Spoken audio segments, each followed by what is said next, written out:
you guys? It's Mary. And Amma. You guys just like, subscribe, share, and comment. Down below today, we are reviewing Season 3, Episode 7 of Love is Blind. And we are going to get right into you guys. We are still meeting the parents. I believe that's... Was it Colleen met Matt's friends? Well, not his family, but his friends. She met his friends. And...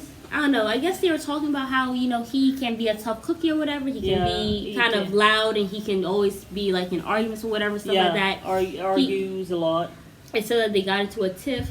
I feel like Colleen really, it's a red flag. He needs to get out. She needs to get out. Friends are saying that he does argue a lot. He stays yelling and arguing. Like, I just feel like he's a petulant child. Yeah, that means he's going to be having these tantrums. This is too much. You're only 25. Don't give up your youth for someone who's older than you but acts younger than you and ain't got maturity. Yeah. Ain't nobody got time for that. And we're going to see him have a second temper tantrum. And I feel like he's just actually being a man-child. Yeah. You know what I'm saying? And then he's using this. It's almost like he's carrying this woman who cheated on him like a damn baggage. It's like Michael A. who uses his dead wife as the baggage. I know. And you carry it as an excuse for why you're so badly behaved.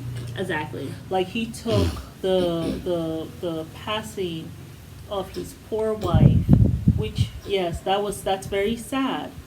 But then you carry that, and it's because of my wife that I can't. I'm being mean to you right now, Sierra. Because of my wife, that's why I'm an a-hole. But it's because I can't love yet, but if they give me the bachelor position, I will be able to.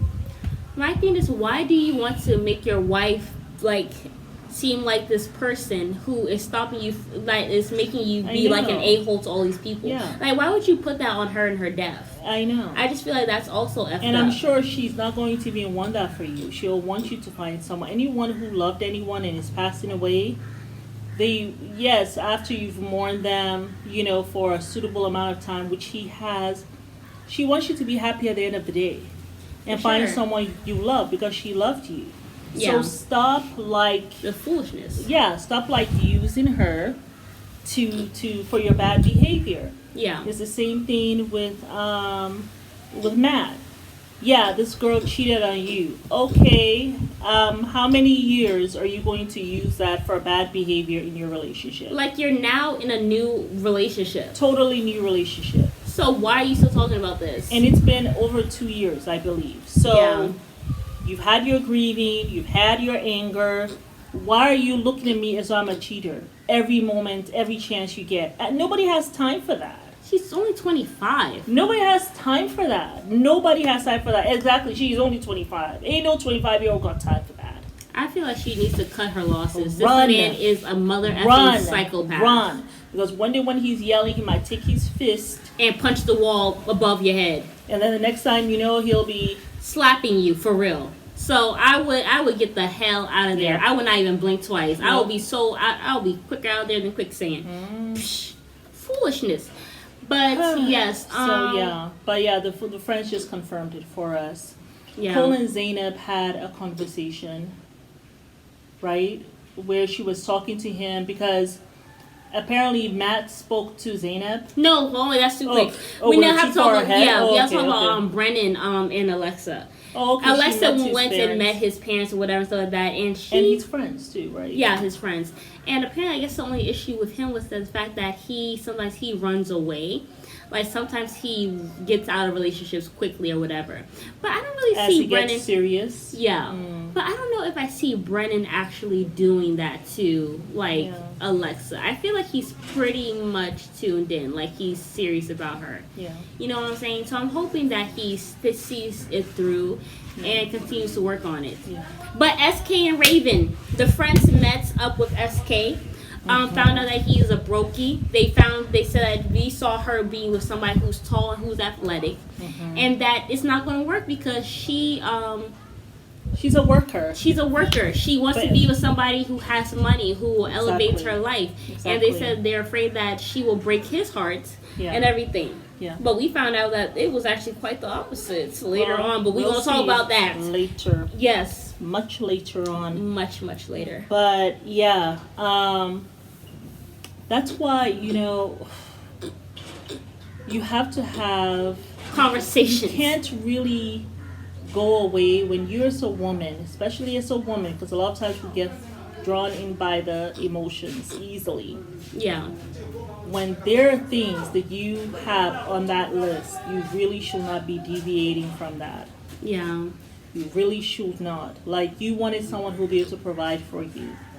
I'm sure the guys that she has seen in her, when she's doing her bottle girl thing, are guys who have money but they're assholes. Yeah, for sure. But Raven, you are worthy to have someone who is not an asshole but also has money. Yeah. And you just have to be patient and carry that energy, because there could be guys who maybe they don't have the look that you like, but that does not mean they're not assholes. You know what really pisses me off? Someone who's ugly and is an asshole. And ain't got no money. And he ain't got no money.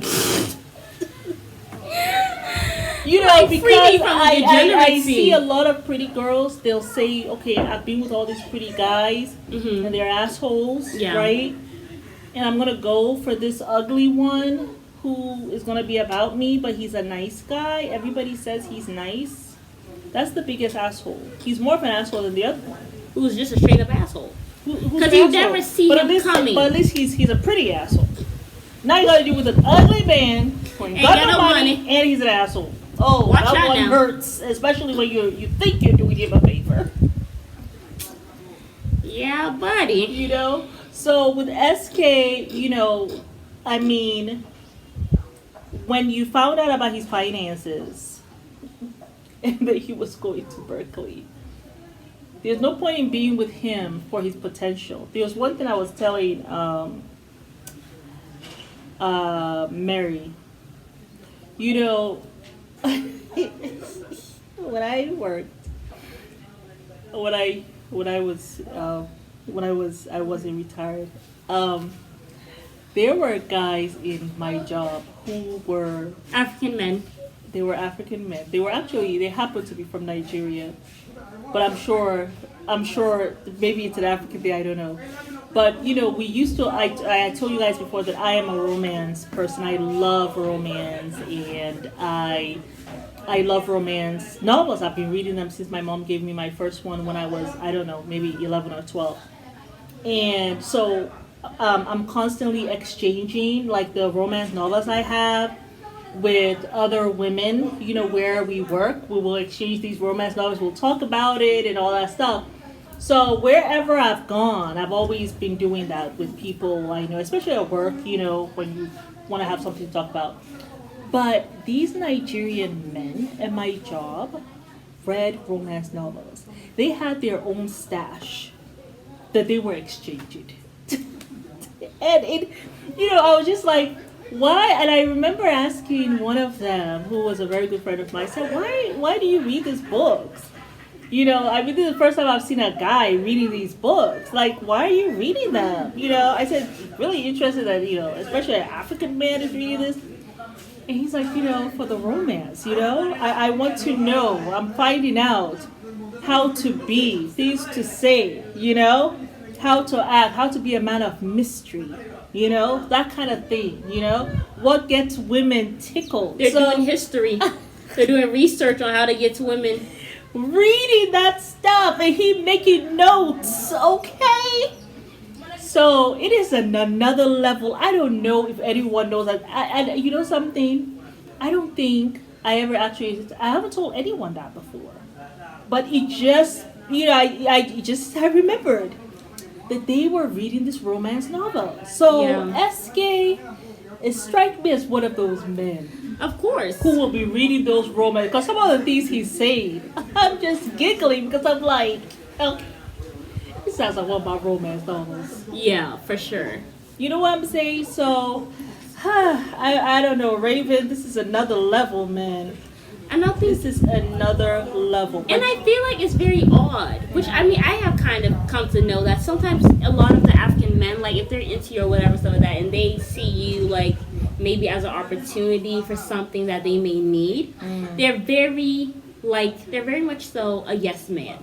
Like they'll say yes to everything. They'll be hearing you what you're saying, and they'll be like, "Yes, I'm going to do that." They will agree. Like they'll never tell you anything of what they really want to do deep down inside. No. But they'll just support you. They'll lift you up. They'll be saying yes to everything. Like they won't rock the boat. They'll be like, "I'll love you the Mary way. I'll love you the Raven way. Whatever way you want to be loved. I'm here. I'm at your service." And that can be so like uplifting. It's so nice. You're just like, oh wow, I've never had he this is before. plotting and planning on your always ass. try to ask you what's your history.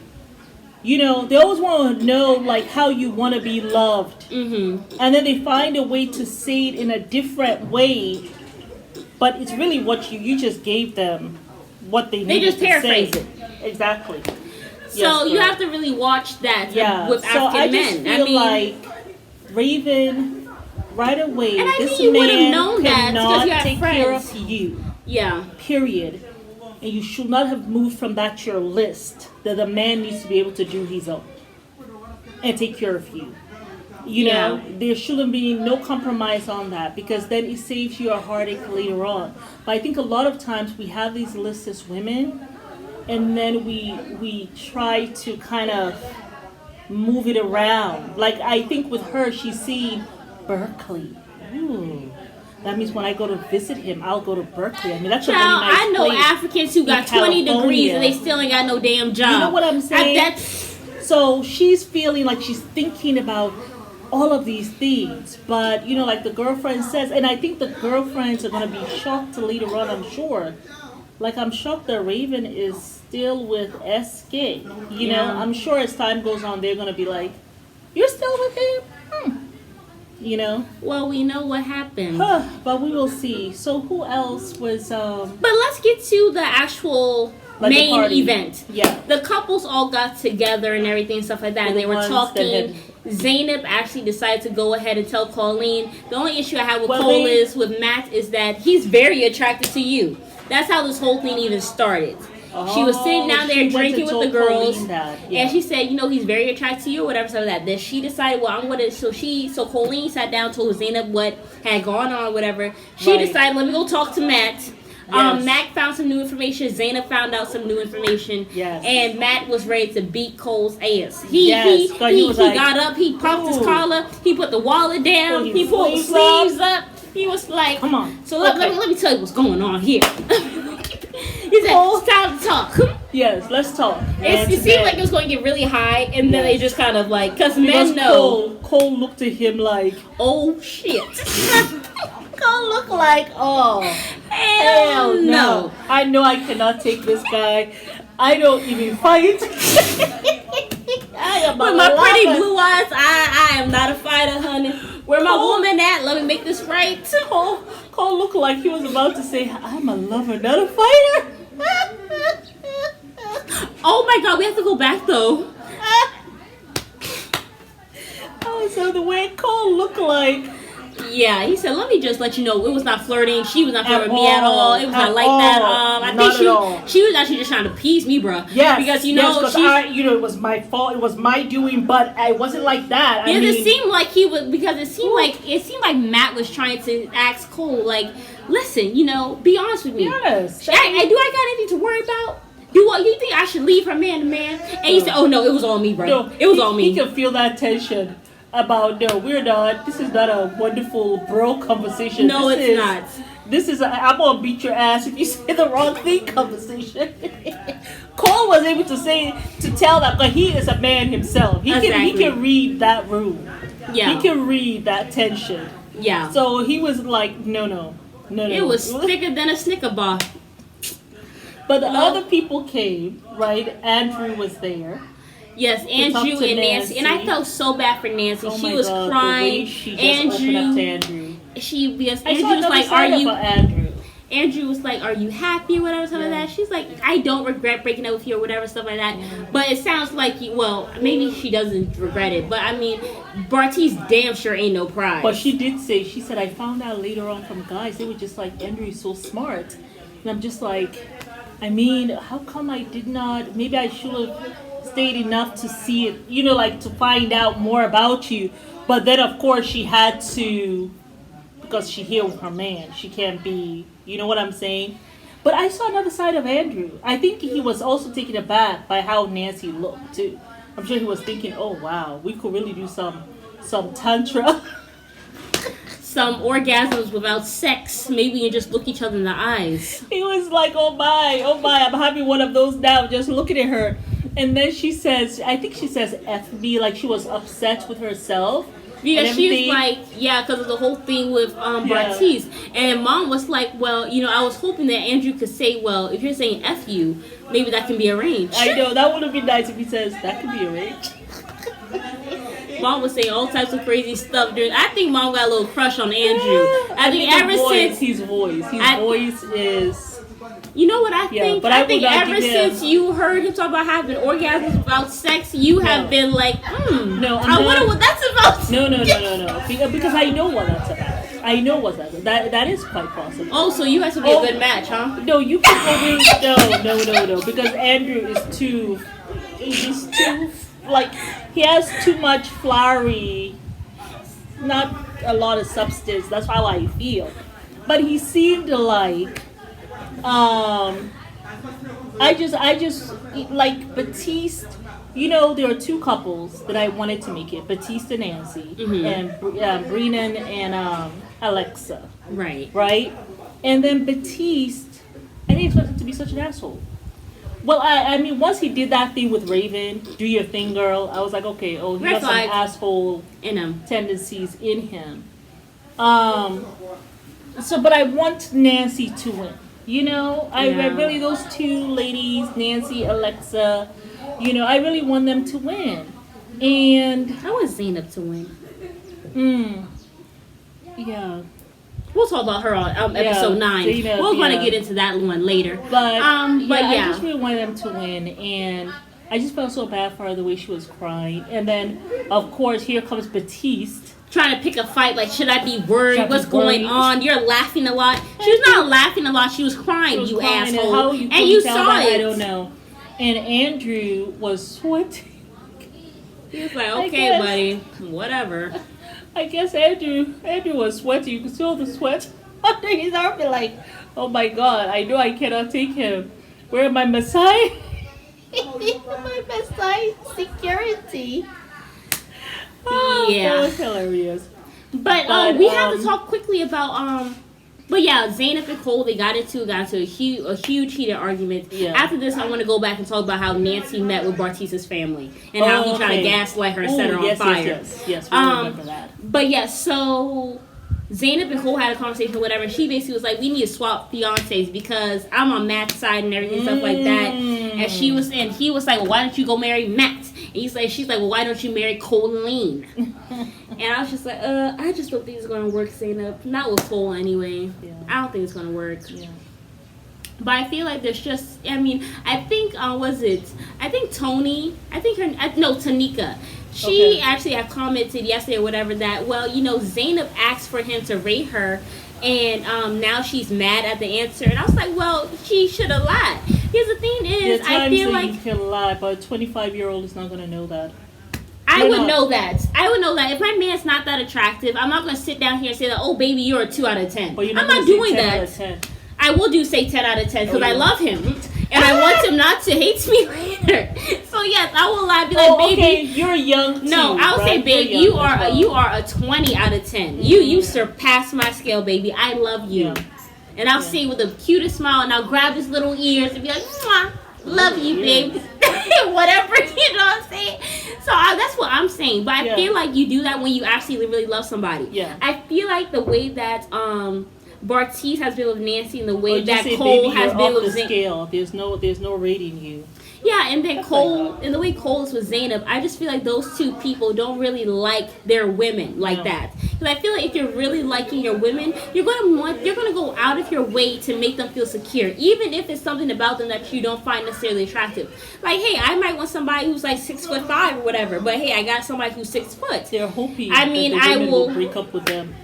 And the women still are not. They're holding on. But that's what men do. They're ready to get married, okay? But that's what men do. They'll do everything for you to break up with them. So I feel like he should have lied. If you love your woman, you will lie. That's how I feel. Yeah. You know. Yeah. Or I feel like you would just actually just really just think that she's a 10 because you love her for who she is on the inside. You know what I'm saying? There's no scale to rate you. Oh my God. Really isn't. Yeah.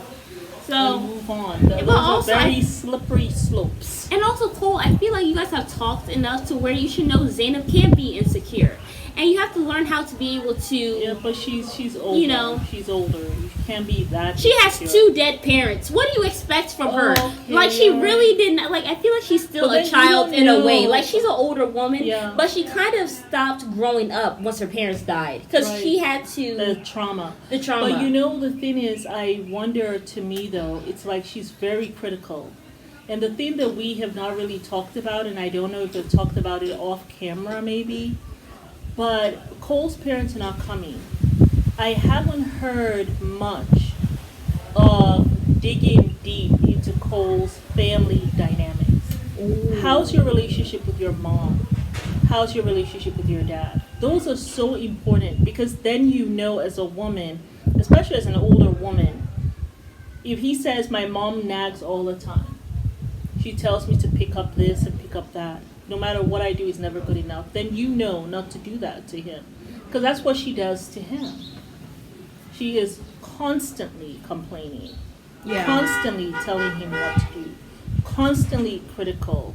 And she constantly has a frown on her face. She stays with a pinched look. And it gets on my nerves. That's why I was like, You know, I like Alexa. And Alexa, I like her because there's a sweetness to her and that confidence in spite of her size, but then also she has like that little dark humor, which I kind of have, so I'm, you know, that's funny to me.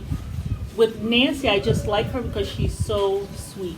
Yeah. With Zainab is critical, and then she has this crowd, and then, you know, like you said, maybe there's some maturity issue there because you will say, he didn't talk to me, but you also didn't talk to him. Yeah.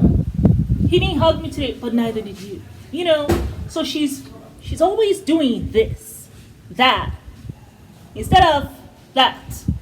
And it annoys me about her. That's what annoys me about Zainab. Yeah. But I do give her an out because of what you said. And that's very, very true. But will a 25-year-old Cole understand that? I don't think so. Hell no.